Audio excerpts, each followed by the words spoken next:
Deuteronomy chapter 24. Batas sa divorce at pag-aasawa ulit. Kung nag-asawa ang isang lalaki at dumating ang time na ayaw niya na sa napangasawa niya kasi may nalaman siyang hindi maganda, gagawa siya ng divorce papers. Ibibigay niya sa babae at papalayasin niya ang babae.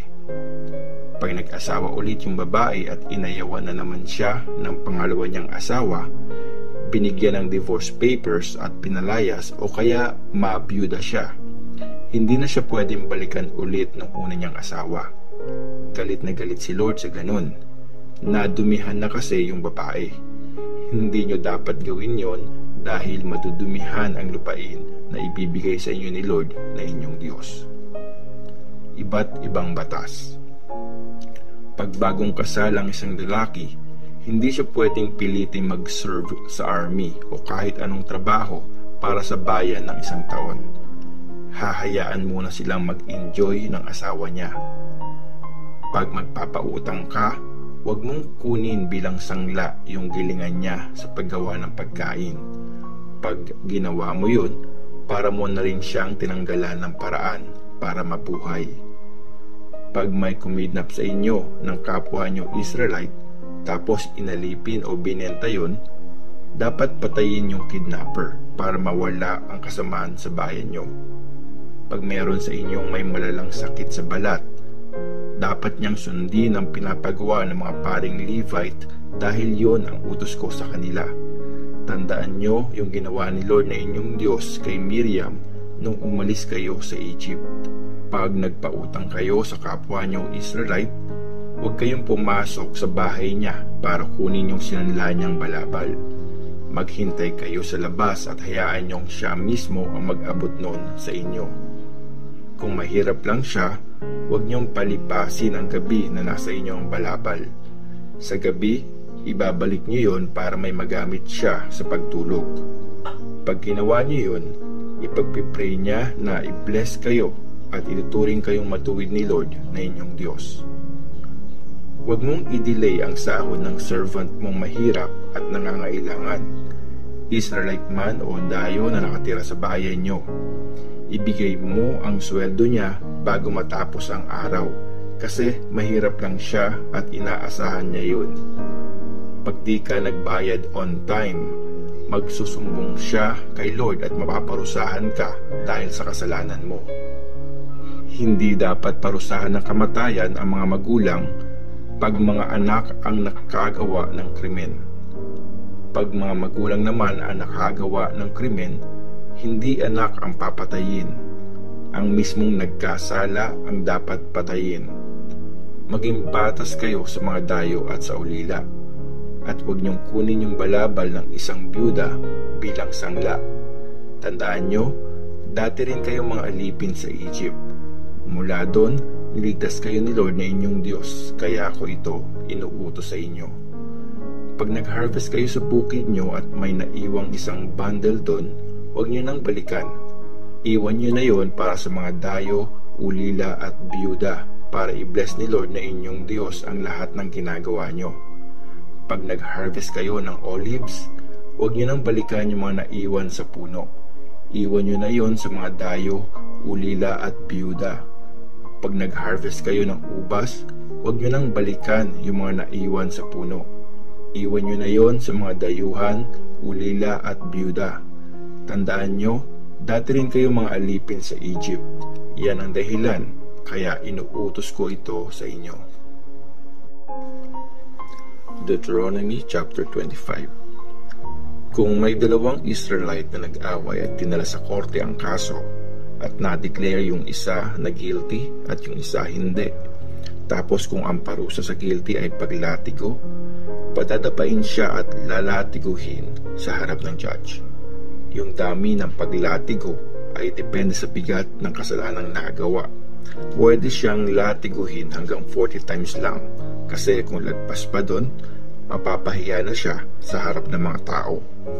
Huwag niyong takpan ang bibig ng baka habang tinatapakan nito ang butil para ihiwalay sa iba. Ang duty para sa namatay na kapatid. Kung magkasama sa isang tirahan ang dalawang magkapatid na lalaki, tapos namatay yung isa na walang anak, hindi pwedeng ikasal yung biyuda niya sa hindi niya kamag-anak. Dapat siyang pakasalan ng kapatid ng namatay at gawin ang duty niya bilang kapatid. Ang una nilang anak na lalaki ay ituturing na anak ng namatay para magpatuloy ang lahi niya sa Israel. Pero kung ayaw ng kapatid ng namatay na pakasalan yung biyuda, pupunta ang biyuda sa harap ng mga leader ng bayan at sasabihin, ayaw gawin ng kapatid ng asawa kong namatay ang duty niya na ituloy ang lahi ng kapatid niya sa Israel. Ipapatawag at kakausapin siya ng mga leader ng bayan. Tapos, kung talagang ayaw pa rin niyang pakasalan, lalapitan siya ng biyuda sa harap ng mga leader, hahablutin ang isang sandal niya, tapos duduraan sa mukha at sasabihin, ito ang mangyayari sa lalaking ayaw ituloy ang lahi ng kapatid niyang lalaki, at makikilala ang pamilya niya sa buong Israel bilang ang pamilya ng lalaking tinanggalan ng sandal. Iba pang mga batas. Kung may dalawang lalaking nag-aaway at tumulong ang misis ng isa, mahigpit na hinawakan ang private part ng kaaway ng asawa niya, putulin niyo ang kamay ng babae. Huwag kayong maawa sa kanya. Huwag kayong mandaya sa timbangan at panukat na gamit niyo. Gumamit kayo ng tama at saktong timbangan at panukat para mamuhay kayo ng matagal sa lupaing ibibigay sa inyo ni Lord na inyong Diyos.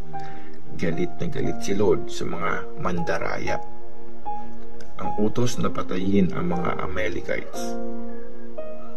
Ang utos na patayin ang mga Amalekites.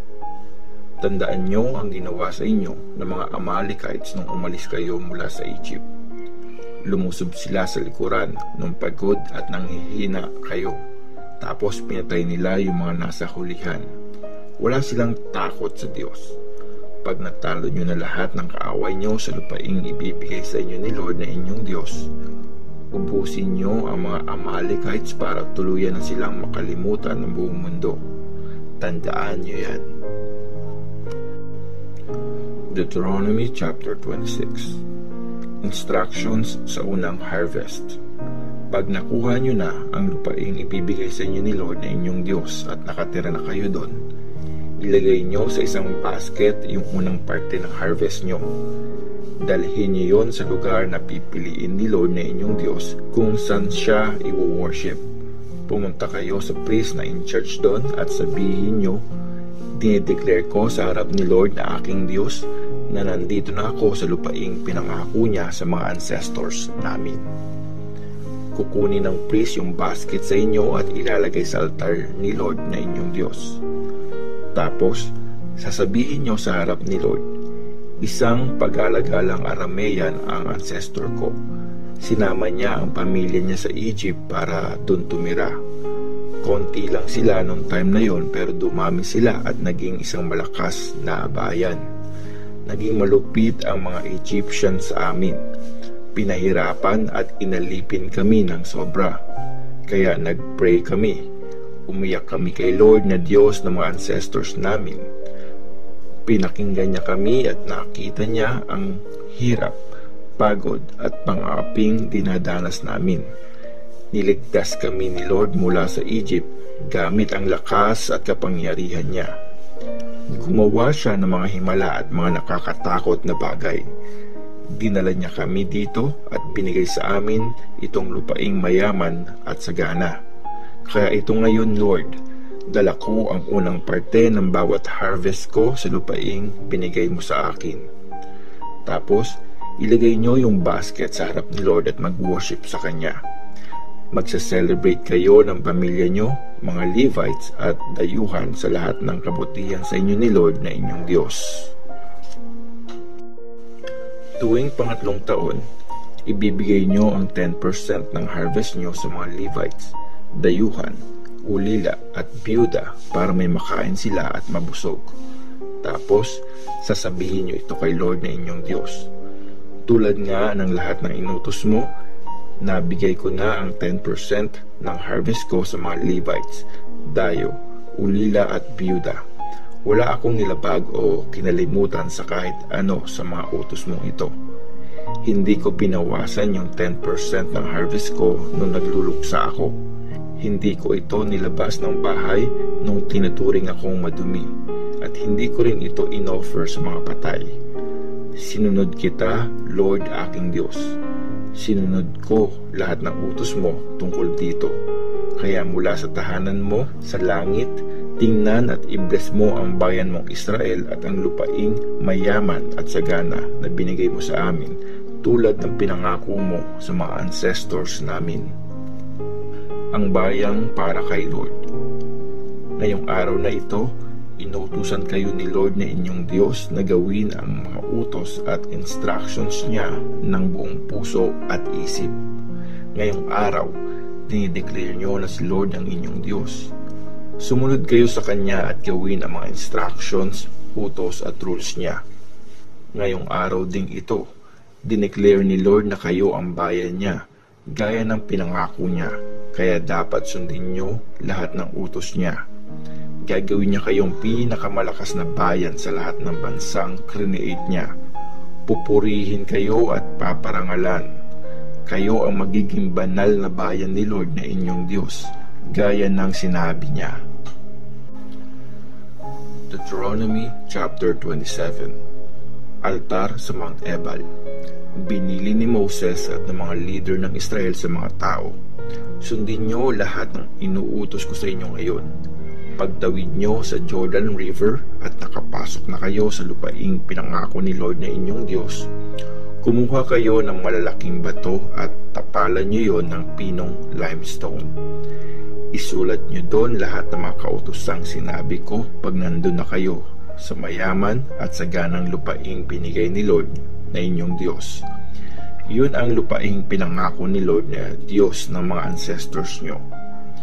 Pagkatawid nyo sa Jordan River, ilagay nyo sa Mount Ebal yung mga bato at tapalan yun ng pinong limestone tulad ng sinasabi ko sa inyo ngayon. Magtayo kayo doon ng altar na gawa sa mga batong hindi pa nakat ng bakal para kay Lord na inyong Diyos. Gawin nyo yung altar gamit ang mga batong hindi tinapyas at doon kayo mag-alay kay Lord na inyong Diyos ng mga offering na susunugin. Doon din kayo mag-aalay ng peace offerings. Kakainin nyo yun at mag-celebrate kayo sa harap ni Lord na inyong Diyos. Isulat nyo ng malinaw sa mga batong yun ang lahat ng kautusan. Sinabi ni Moses at ng mga paring Levite sa buong Israel, O Israel, makinig kayong mabuti. Simula ngayon, bayan na kayo ni Lord na inyong Diyos. Kaya sumunod kayo sa mga utos at instructions niya na binibigay ko sa inyo ngayon. Mga sumpa pag hindi sumunod. Tapos, binili ni Moses noong araw na yon sa mga Israelites. Pagtawid nyo sa Jordan, tatayo sa Mount Gerizim ang mga tribes ng Simeon, Levi, Judah, Isakar, Joseph at Benjamin para sa blessings ng bayan ng Israel. Tatayo naman sa Mount Ebal ang mga tribes ng Reuben, Gad, Asher, Zebulun, Dan at Naphtali para sa mga sumpa. At sisigaw naman ang mga paring Levites ng ganito, Parusahan ng Diyos ang taong gumagawa ng ribulto gamit ang tinunaw na bakal o inukit na kahoy at bato para sambahin kahit pasikreto. Galit na galit si Lord sa ganon. At sasabihin ng lahat, Amen. Paparusahan ng Diyos ang taong walang galang sa magulang niya. At sasabihin ng lahat, Amen. Paparusahan ng Diyos ang maglilipat ng marker ng boundary ng lupa ng kapwa niya. At sasabihin ng lahat, Amen. Paparusahan ng Diyos ang magliligaw sa bulag. At sasabihin ng lahat, Amen. Paparusahan ng Diyos ang hindi patas sa mga dayo, ulila at biyuda. At sasabihin ng lahat, Amen. Paparusahan ng Diyos ang makikipag-sex sa asawa ng tatay niya kasi binabastos niya ang tatay niya. At sasabihin ng lahat, Amen. Paparusahan ng Diyos ang taong makikipag-sex sa hayop.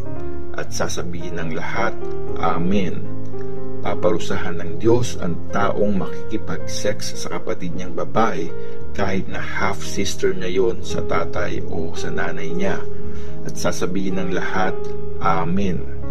Paparusahan ng Diyos ang taong makikipag-sex sa biyenan niyang babae at sasabihin ng lahat, Amen.